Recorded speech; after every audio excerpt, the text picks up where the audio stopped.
This mental model is for decision making, and it was popularized by Warren Buffett, also known as the Oracle of Omaha. The net worth of Warren Buffett is actually $87 billion. He is one of the most famous investors to have ever lived. And the to-list system is also called a not-to-do list by some people. You'll soon find out why it is called to-list system or not-to-do list system.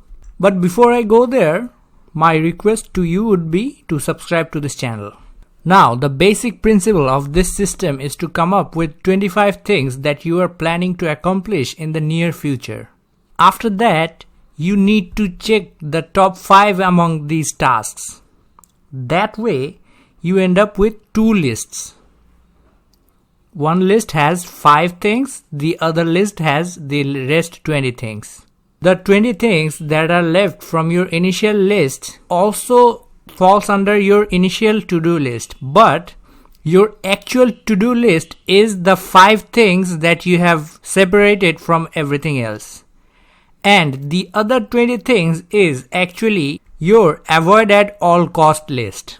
You might think that these 20 other things are also important, and some people also tell themselves that they will be working on these 20 other things simultaneously with the top 5 things. But they are actually lying to themselves. The I will work on that later soon becomes I will work on that never. Warren Buffett has said that these 20 things will never be touched before you are fully completed with the first 5 things. The reason this simple strategy is going to be helpful is because it helps us focus our vision on a few rather than many. Most of us have a lot of things on their to-do list and have not properly thought about what to do about them and how to go ahead and accomplish them. With the to-list system, you can easily get your to-do list on a piece of paper and focus on the things you really want to do. When these things are on our mind, we cannot seem to prioritize properly on how to do anything and what to do first. After you have everything you want clearly written on a piece of paper, your mind will get a little less noisy. Then you can start thinking about the solutions for the things you want to do instead of thinking of them as the problem.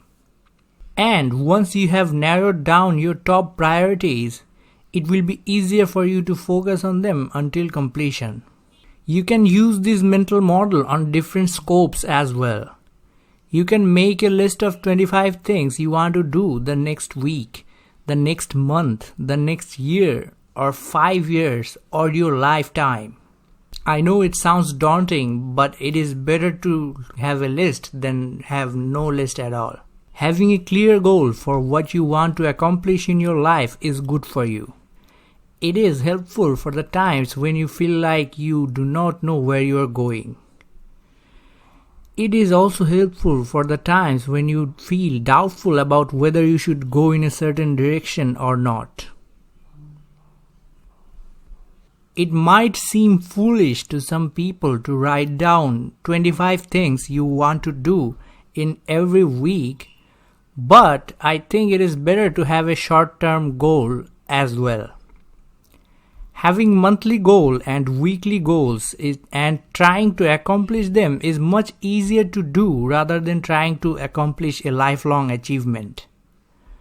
Some of you might think that coming up with 25 things to do every week is a waste of time, but I would differ with that sentiment.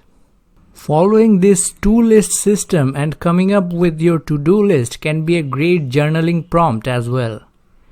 And after the week, you can go through your list again to see if you have actually accomplished anything from both of the lists. That way, you can also have an accountability tool for yourself. Once you have a clear list of the things you actually wanted to do in a specific period of time, you are going to know whether you have been a success or a failure. And on the other hand, if you do not have any specific goals, then you do not even know if you are succeeding or not. And the kicker is, you are going to fail every time without knowing that you are failing. And after prioritizing the top 5 things you are going to accomplish, if you can end up completing the goals, nothing is going to stop you to move on to the next 5 or the next 20. And with that, I would like to end the discussion for to-list system. But it is definitely not the end of the video for today. That is because we still have bonus content left. And for bonus today, we're going to count to 20 in Mandarin Chinese. I took up the challenge of counting to 20 in as many languages as possible, and the more I move on, the harder it is getting to count to 20. So, let's move on with it. 1 is yi. Yi. 2 is er. 3 is sun. 4 is si. 5 is wu.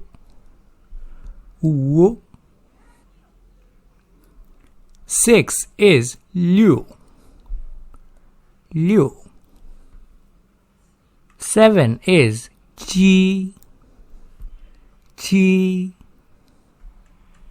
8 is ba. 9 is you. 10 is she. 11 is she. 12 is she-er.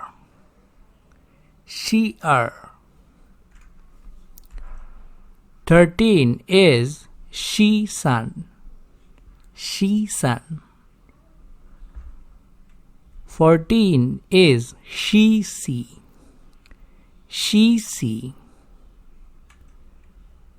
15 is she-uwu. 16 is she-liu. 17 is she-ji. 18 is she-ba.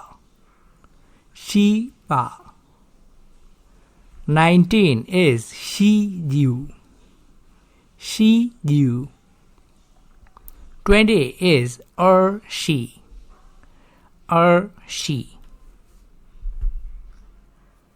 Now let's count once again. Yi, sun, si, wu, liu, ji, ba,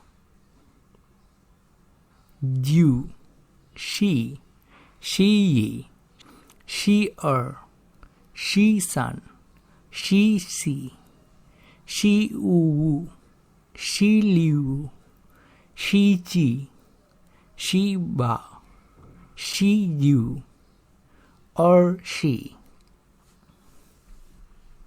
So far in all of the languages I have counted to 20. This is the only one where I am not completely sure about all of the pronunciations. I tried my best though. And this is the official end of this video if you are wondering. And now once again, if you are watching this video until this point, you might as well like this video and subscribe to this channel. And lastly, I hope you learned something new today.